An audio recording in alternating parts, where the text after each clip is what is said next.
네, 더불어민주당 중진 의원, 경기도 동두천시, 양주시, 연천군 갑 지역입니다.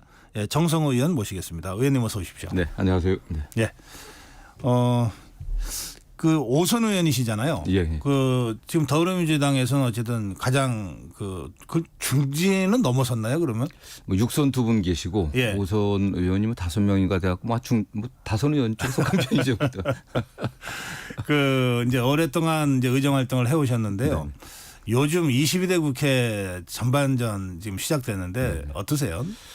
뭐 심란하고 뭐 네. 국민들 보기 민망합니다. 뭐 죄송하다는 말씀은 안 드릴 수가 없고 지금 개원한 지 2달이 지났습니다. 아직 개원식도 못했습니다. 네. 국회가 민의의 전당 또 민주주의의 산실이라고 얘기하는데 민주주의가 뭐겠습니까? 대화, 타협, 양보를 통해 갖고 국민이 원하는 바를 정책과 법률로 어떻든 제시를 해야 되는데 전혀 그 역할을 못 하고 있는 상황이죠. 뭐 네. 국민들 보기에 대단히 부끄럽고 죄송합니다. 이건 뭐 여야의 문제가 아니고 뭐 시비를 가릴 문제가 아니라 기본적으로 해야 될 일들은 해야 되지 않겠습니까? 예. 어쨌든 그런 면에서 여야가 함께 반성하고 또 대통령도 어쨌든 여당의 1호 당원 아니겠습니까? 대통령도 그렇죠. 좀 국회를 존중하고 국회가 여야가 원만하게 합의할 수 있도록 저렇게 적극적으로 좀 나서주기를 또 네. 야당의 존재를 좀 인정해 주시기를 좀 부탁드리고 싶습니다. 네. 그 총선 직후에 윤석열 대통령과 이재명 대표가 만났잖아요. 네네. 뭔가 조금 협치적으로 방향이 잡히는 듯했어요. 네네. 당장 이태원 참사 특조위가 그 과정에서 합의로 처리가 네. 됐잖아요. 네네. 근데 왜 그 흐름을 살려가지 못했을까요? 전 그 당시 모르겠습니다. 그 두 분의 만남을 중개했던 분들이 뭐 나름 노력을 한 것 같은데 좀 많이 미숙한 점이 있었던 것 같아요. 예. 정치를 아는 분들이 여야의 경륜 있는 분들이 마크에 충분히 사전에 조율을 하고 좀 정리한 다음에 그래야 그래서 두 분이 만나야 되지 않겠습니까? 그래야 내밀한 또 내심의 이야기들도 하고 뭔가 결론을 낼 수 있었어야 되는데 그런 준비가 좀 부족한 게 아니었나 아하. 생각을 하고요. 그럼에도 불구하고 민주당의 전당대회가 8월 18일이면 끝납니다. 네. 그 이후에 꼭 뭐 여야 당대표 그리고 더기다 그 이후에는 여야 대표와 또 대통령 만나시고 그리고 또 대통령과 야당 대표와 만남 이런 게 있었으면 좋겠습니다. 네. 네. 지금 말씀하신 대로 지금 양당 모두 이제 새 지도부가 이제 그 출범하는 상황이니까 네네. 대통령과 여야 새 지도부가 네. 함께 만나기도 하고 네. 또 뭐 조국혁신당도 새로 이제 지도부가 네네. 어제 출범을 했으니까 뭐 꼭 교섭단체도 아니다 이런 걸 따지는 것도 좀 네. 그렇지 않습니까? 네. 네.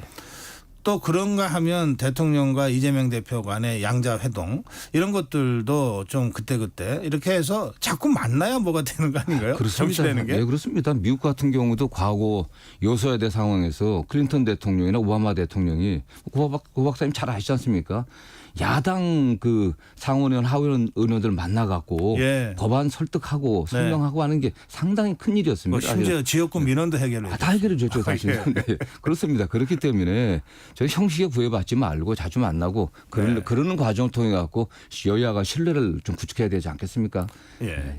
그런데 의원님 그 대통령실 쪽이나 국민의힘 쪽의 분위기를 보면 다 좋은데 뒤로는 대통령 탄핵하려고 딱 이렇게 이 노리고 있으면서 만나자 그러니까 참 그 답답하다 이런 분위기가 있어요. 네네. 실제로 그 점은 어떻게 그게 생각하십니까? 가능한 일이겠습니까? 저는 탄핵은 민주당 국회의원이 또는 국회에서 할 수 있는 일이 아닙니다.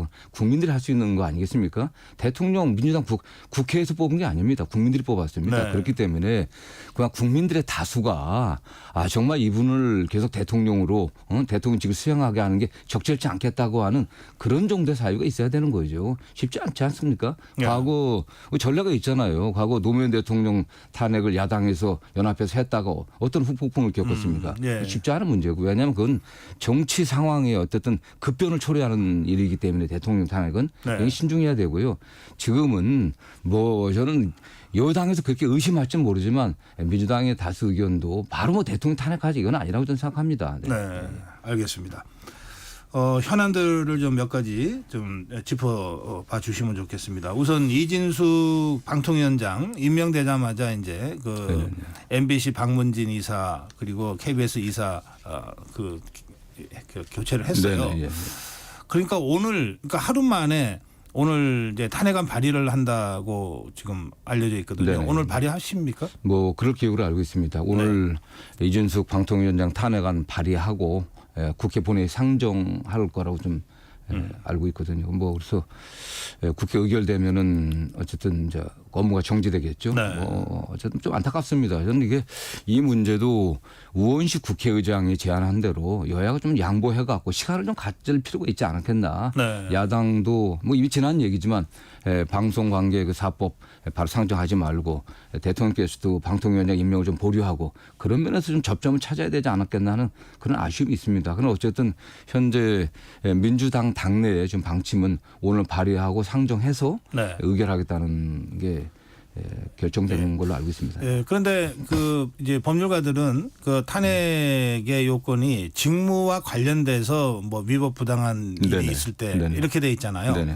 그러니까 이진숙 그 방통위원장은 딱 하루 직무한 거 아닙니까? 네네. 그럼 하루 동안에 탄핵 당할 사유가 네. 그렇게 쌓였다 이런 뜻이 되는데 네. 그 점은 어떻게 보십니까? 지금 계속 그 김홍일 방통위원장 또는 뭐 이동관 위원장도 뭐 되게 뭐 비슷한 사유로 시작을 했던 건데 방통위가 지금 5인 합의제 기구인데 네. 두 사람만으로서는 3명이 안 되기 때문에 합의를 할 수가 없는 거다 이거는. 또 그렇기 때문에 합의제 기구의 대원칙을 어긴 거기 때문에 이건 위헌위법한 상황이다라고 좀 판단하고 있는 거고요. 아하, 예. 물론 이거에 대한 최종적인 판단은 헌법재판소에서 해야 되겠지만은 어쨌든 어제 비공개로 또 관련된 당사자들 기피 신청에도 불구하고 비공개로 해갖고서 한국방송공사 이사들하고 또 박문진 또 방송문화진흥회 또 이사들 임명하지 않았습니까? 이것이 뭐 두 명이 결정한 게 위법하다 이렇게 판단하고 진행하는 겁니다. 네. 네. 이번 경우에는 여권도 그러면 헌재까지 한번 가보자 이런 분위기인 것 같은데요. 네. 예. 그럼 헌재에서 바로 그런 지금 의원님 말씀하시는 문제까지가 어쨌든 정리가 되면 네네. 이제 논란이 어쨌든 해소가 되겠네요. 네네.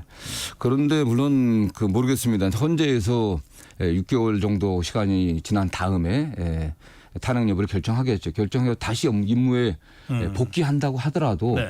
저는 뭐 현재가 어떻게 이 합의제 기구 운영을 갖다 위반했던 걸 어떻게 판단할지 모르겠지만 저는 그게 위법하다고 판단하지만 이게 탄핵할 사유는 아니다라고 판단할 수도 있는 거고. 그런 판단도 가끔 나오죠. 네, 그렇지 예. 않겠습니까? 그런 거고 그 이후에 만약 이준숙 또 방통위원장이 임무를 수행하면서 거기에다가 다른 사유들이 또 발생한다고 하면 또 탄핵이 될 겁니다. 네. 저는 그렇기 때문에 지금 여권에서는 이준숙 그 위원장 본인 의사는 확인된 바는 없지만은 예. 탄핵 의결해도 뭐 사임하지 않고 뭐 계속 하겠다고 하는데 굉장히 안 좋은 상황 같습니다, 사실은.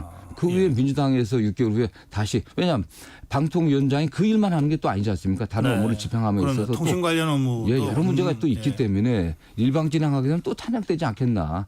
또 그런 악순환. 특검 뭐 법안 발의해 갖고 거부권 행사하고 다시 발의하고 이런 거 비슷한 형태로 가지 않겠나. 그런 우려를 좀 해봅니다, 사실. 예, 그렇군요. 뭐 이미 지난 일이긴 합니다만 이진숙 그 방통위원장이 인사청문을 3일을 하지 않았습니까? 근데 그 과정에서 굉장히 논란들이 많았습니다. 네네, 예. 뭐 막말 시비도 많이 있고 그런 건 어떻게 보십니까? 저는 뭐 이게 탄핵 사유는 아니지만 과연 공직 후보자로서 대한민국의 방송 통신 정책을 총괄하는 그 책임자로서 자질이 있는 건지 기본적인 도덕성이 있는지 좀 의심스럽습니다. 뭐 집 근처에서 빵을 사 먹었냐 안 사 먹었냐 그게 뭐 직무활성이 있느냐 없느냐 한두 건이 아닙니다. 사실은 저는 뭐 대통령께서 어쨌든 뭐 방송 개혁에 굉장히 관심이 있다고 하더라도 굉장히 좋은 분들 많이 있습니다. 저는 우리 뭐 고성국 박사님도 충분히 자격 있다고 생각합니다. 무슨 말씀을? 뭐 어떻게 많이 충분히 문제 의식을 갖고 예. 뭐 어쨌든 공영방송의 정상화 좋습니다. 사실 어쨌든 뭐 공정성 회복 다 좋은데 이진숙 후보자가 청문회 과정에서 보여준 태도라든가 그의 과거의 그 MBC 그 대전 MBC 사장으로서 보여줬던 여러 가지 행태는 네. 저는 공직 후보 자격은 없다고 생각합니다. 사실. 그런 과정에서 벌어진 논란이다. 네네. 예, 그런 말씀이군요. 예. 어쨌든 오늘 이 국회 본회의가 그 노란봉투법 이른바 네네. 예, 그리고 25만 원 지원법이요. 네, 예. 이런 것들까지를 처리할 것 같은데요. 네네. 그러면 지금 국민의힘에서는 또 필리버스터 예고하고 네, 있거든요. 그렇습니다. 네. 그러니까 이 악순환이잖아요. 네, 예. 야당은 이제 이 다수니까 밀어붙이는 것 같고 네네. 여당은 필리버스터로 하루 이틀 지연시키는 겁니다. 네네. 그리고 나서는 결국 대통령 제2요구권을 네네. 또 건의하게 되고 네네. 대통령 제2요구가 오면 재표를 가는데 대체로 부결되잖아요. 네네. 이 악순환을 어디선가 끊어야 될 것 같은데요. 저는 뭐 어쨌든 오늘 이게 본회의 상정이 돼갖고 어쨌든 여당에서는 이제 필리버스터를 한다고 하지 않습니까? 네. 그렇게 되고 다시 재결돼서 정부 회부되면 15일 이내에 다시 이제 결정을 해야 되고 국회 오면은 제한은 없지만은 다시 의결을 해야 됩니다. 저는 그 과정에서 다시 논의를 했으면 좋겠습니다. 이 노란봉투법도 저는 충분히 타협의 여지가 있다고 생각합니다. 네. 왜냐하면 상당 부분은 대법원 판례를 입법한 거기 때문에 조금 부분 좀 유연하게 여당이나 야당이나 좀 접근할 수 있는 여지가 있다고 보고 있고요. 민생지원금도 마찬가지입니다. 어떤 전국민 지원하는 게 어떤 재정을 너무 낭비하고 효과가 적다고 본다고 하면은 뭐 야당에서도 그 대상을 좀 축소한다고 대상 범위를 축소한다고 하든지 이렇게 할 수 있는 여지가 왜 없겠습니까? 저는 그래서 국회가 이 문제를 계속 뭐 도돌이표로 뭐 표결하고 또 재의결을 하고 또 거부권 행사하고 재의결하는 이 과정을 겪는 것보다는 네. 다시 정부를 회부된 다음에 뭐 그 이후라도 아니면 재의결 요구 왔을 때 좀 다시 논의를 했으면 좋겠습니다. 그런 노력들이 없는 거예요 지금. 네. 예, 예. 이제 그런 노력이라고 하는 게 결국은 원내 지도부 네네. 또 양당의 정책 책임자, 정책위 의장 이런 라인들이 뭐 물밑에서라도 계속 가동이 돼 왔던 거 아닙니까? 네네. 예전의 정치를 네네. 보면 말이죠. 네네. 지금은 그게 거의 없는 상태입니까? 뭐 거의 없는 것처럼 보입니다. 사실. 네. 뭐 국회의장이 주관하에 여야 대표들이 만나서 원내대표들 만나서 가끔 회동을 하는 모양인데 실질적인 대화가 없는 것 같고요. 중요한 게 과연 여당이 그러한 법안에 대해서 주도적인 입장을 정하지 못한다는 거죠, 사실. 아하. 가장 큰 게 뭐냐면 결국 용산에서 어떻게 지층을 받느냐에 따라서 달라진다고 다 얘기를 합니다. 네. 그렇기 때문에 좀 시간을 두고 정부 회부돼 갖고서 제의 요구 왔다고 하더라도 그 이후에 여야 대표가 만나고 해서 또 대통령 여야 용수회담해서 네. 좀 더 간극을 좁히려고 하는 그런 노력들이 그게 국민을 위한 국회의 태도 또 대통령도 또 국회를 존중하고 국민의 의사에 따르는 그런 행정을 하는 게 아닌가 생각을 해봅니다. 네. 예. 예, 그런 점에서라면 이제 각 당의 원내 지도부와 정책위 책임자들의 대화도 네. 중요하고 또 이를테면 지금 여권 일각에서 문제가 지금 논의가 되고 있는 정무장관직 있잖아요. 네, 네. 뭔가 하여튼 대통령실과 정부 여당과 야권의 그 여러 가지 다층적인 대화 채널이 어떻게 많으면 많을수록 좋은 거 네, 아닐까요? 그렇습니다. 네. 예. 지금 제가 보기에는 과연 대통령 비서실장이나 정무수석이 제 역할을 하는지 잘 모르겠어요. 네. 제가 어느 방송에 가서도 그런 얘기를 했는데 전화 한 통 저도 받아본 적이 있습니다. 저도 그렇습니까? 예. 전화 한 통도 받아봤고 뭐 한번 얼굴 한번 보자. 한번 어떻게 좀 협조를 구한다. 과거에는 그런 노력들이 있었거든요. 네. 지금은 아예 없는 겁니다. 정진석 비서실장하고는 의정 활동 쭉 같이 해오시죠. 같이 해봤죠. 뭐 예. 홍철호 수석도 마찬가지고. 네. 그런데 저는 그게 그분들의 문제가 아니라 결국 대통령의 문제인 것 같아요. 대통령께서 이런 정도 부분은 그 실무자들하고 용산의 참모들하고 그다음에 여당의 지도부하고 같이 니네들의 권한을 갖고 책임을 갖고 해봐라. 이런 그런 권한의 위임이 없는 것 같습니다. 네. 그렇기 때문에 여당이 아무것도 스스로 할 수가 없고 대통령 참모들도 일을 못하는 게 아닌가 생각을 해봅니다. 결국 예. 대통령이 결단해야 된다고 생각합니다. 한동훈 대표 체제가 출범한 이후에 조금 달라지는 부분들이 기대가 되지는 않습니까? 저는 그래야 된다고 봅니다. 예. 그래야 뭐 한동훈 대표도 살고 대통령도 살고 더 중요한 건 국회가 살고 국민이 사는 거 아니겠습니까? 한동훈 대표는 어쨌든 뭐 이 뜨는 권력 떠오르는 권력 아니겠습니까? 대통령은 이미 대통령 하셨어요. 네. 이미 5년 임기 채우고 떠나면 되는 겁니다. 성과를 내야 돼요. 그러려고 하면 결국 한동훈 대표에게 상당한 정도의 권한을 주고 한동훈 대표가 그 책임하에 판단해서 어쨌든 결단할 수 있게 그런 여건을 대통령이 만들어줘야 되는 게 아닌가. 네. 그게 뭐 여야 정치를 복원하는 길이라고 저는 생각합니다. 네. 그 문제 관련해서 그 핵심 고리 중에 하나가 해병대원 특검법 네네. 같은데요. 네. 지금 2차례 강행했다가 지금 다 폐기가 된 상태입니다. 한동훈 대표의 제3자 추천 특검법과 또 개혁신당 천하람 원내대표의 이 변협 회장 네네. 추천 네네. 특검 있잖아요. 네네. 이걸 뭔가 좀 아우르는 제3의 어떤 절충안 같은 거를 더불어민주당 차원에서 추진하고 있습니까? 아직 뭐 공식적으로 논의된 바는 없는 걸로 알고 있고요. 네. 일단 뭐 나타난 어쨌든 지도부의 현재까지 입장은 한동훈 대표의 그 대법원장 추천안은 받을 수가 없다. 그럼 그런 아니고요. 그러나 그 다만 이유가 뭐죠?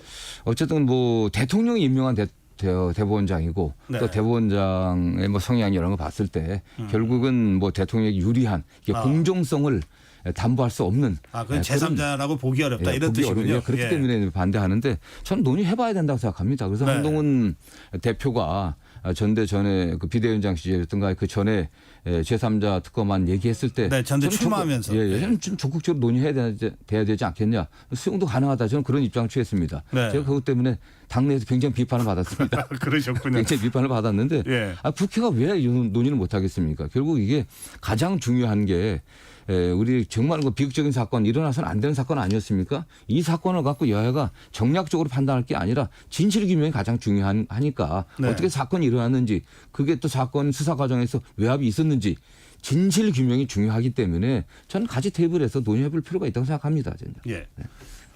얼마든지 대화하고 타협 가능성도 네네, 있다. 예. 다 열어놓고 하자 이런 말씀이시죠. 그런데 이제 말씀 중에 그거 검토해 봐야 된다고 주장했다가 굉장히 비판을 받았다고 네. 말씀하셨는데 언론에서는 우리 정성호 의원을 이재명 대표의 멘토나 좌장이라고 표현하거든요. 근데 그렇게 한두 마디 조금 다른 의견 개진했다고 그렇게 막 비판받으면 겁이 나서 어떻게 더불어민주당 국회의원 아니 합니까? 또 비판만 하는 것도 뭐 의견이 다른 분들이 비판할 수 있으니까 예. 저는 거기에 별로 뭐 동요되거나 예. 걱정 안 합니다. 뭐 네. 과거에도 뭐 그런 비판들 많이 받고 문자 폭탄 받았기 때문에 저는 제가 그래서 의원들에게 후배 의원들에게도 네. 뭐 여러 지지자들의 소위 말하는 강성 지지자들의 여러 가지 소위 말하는 문자 폭탄이라든가 비판에 대해서 또는 비난에 대해서 두려워하지 말고 소신껏 정치를 해야 된다는 얘기를 하고 있습니다. 네. 뭐 다양한 의견 중에 하나라고 저는 생각합니다. 그 국회의원이 뭐 물론 당원들의 어쨌든 선출에 의해서 저희가 후보자가 됐고 또 공직에 선거가 됐지만 최종 근본적으로는 국민의 대표 아니겠습니까? 네. 국민의 선택을 받았기 때문에 국민의 입장을 늘 생각해야겠죠. 네. 예, 여야 공이 지금 우리 한국 정치 또 사실은 외국의 여러 나라들도 이 팬덤 정치의 문제점과 그 폐해에 대해서 다들 우려하는 부분들이 좀 있는데요. 그 점은 어떻게 보십니까? 저는 뭐 충분히 우려할 만하다고 생각하고요. 그냥 예전에 이를테면 양념이다 뭐 이러고 넘어갈 문제는 아닌 거죠. 네, 좀 과도한 것 좀 자제해야 된다고 보고 있고요. 네. 어쨌든 우리 정치가 너무 양극단으로 그냥 갈라지고 있다는 생각이 듭니다. 특히 뭐 일부 강경한 그 유튜버들이 전달하는 일방적 어떤 주장들을 갖다가 뭐 사실을 인식하고서 네. 그걸 토대로 해가 국회의원을 공격하는 사례도 많은데 일단 의원들이 중심을 잡는 게 굉장히 중요하다고 보고 있고요. 예. 또 여야의 주요한 그 정치 지도자들도 유튜브만 보고 정치할 게 아니라 네. 국민은 다수가 어떻게 생각하는지 그런 점들을 봐야 될 거라고 생각합니다. 관련해서 저는 뭐 자꾸 대통령 말씀드리는데 결국 네. 대통령도 중요합니다. 대통령도 좀 폭넓게 대통령께서 여야 의견을 듣고 국민들의 목소리를 듣고 그랬으면 좋겠습니다. 네. 네. 지난번에 그 대통령실이나 여권에서 야권 인사 중에 한두 사람이 뭐 입각이라든지 이런 얘기가 나온 적이 있는데 네. 그때 뭐 굉장히 또 논란이 있었지 않습니까? 네. 이 여야 양쪽에서 논란이 있더라고요. 네. 그러니까 지금 이게 거의 양극단의 진영 정치처럼 나눠져 있어가지고 네. 이를테면 대통령이 이를테면 정성호 의원하고 얘기 좀 합시다 네. 하면 의원님 어떻게 하실래요? 저는 뭐 충분히 만날 의사가 있습니다. 만날. 예. 네. 만나야죠 사실은요. 그럼요.